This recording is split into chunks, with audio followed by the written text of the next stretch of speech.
இது என்னோட 2வது வருஷம் ஓணம் நான் கேரளால செலிப்ரேட் பண்ண போறது.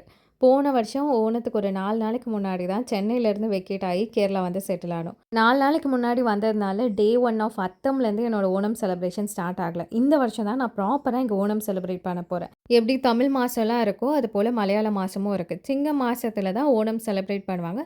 திருவோணம் ஸ்டார் அன்னைக்கு தான் ஓணம். ஆனா, அதுக்கு முன்னாடி வரக்கூடிய அத்தம்லேருந்தே பூக்களம் போட ஸ்டார்ட் பண்ணிடுவாங்க. ஃபர்ஸ்ட் நாளோட பூக்களம் போடுறதுக்கு நம்ம தோட்டத்துலேருந்து கொஞ்சம் பூ பறிச்சிருந்தாலும், அம்மாவும் அச்சாவும் நேத்து வெளியில போயிட்டு வரும்போது, செண்டு மல்லியும், வாடா மல்லியும் வாங்கிட்டு வந்தாங்க. இந்த ஒரு பூ மட்டுமே ரூ. 50 ஆச்சு.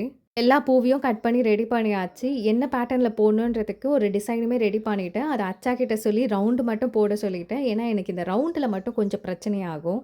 அச்சாவும் நான் கேட்ட மாதிரி ரவுண்டெல்லாம் சூப்பரா போட்டு குடுத்துட்டாரு. ஆகஸ்ட் 26 வரைக்குமே நம்ம பூக்களம் போடணும். ஆகஸ்ட் 26 தான் திருவோணம். 10 நாளைக்கு ஓணம் பத்தி நெறைய விஷயம் நான் உங்ககிட்ட ஷேர் பண்றேன். அதெல்லாம் தெரிஞ்சுக்கணும்னா மறக்காம சேனல சப்ஸ்கிரைப் பண்ணி வச்சுக்கோங்க. அண்ட் தென் நான் போட்ட பூக்கோலம் கிடையாது. பூக்களம் எப்படி இருக்குன்னு சொல்லுங்க.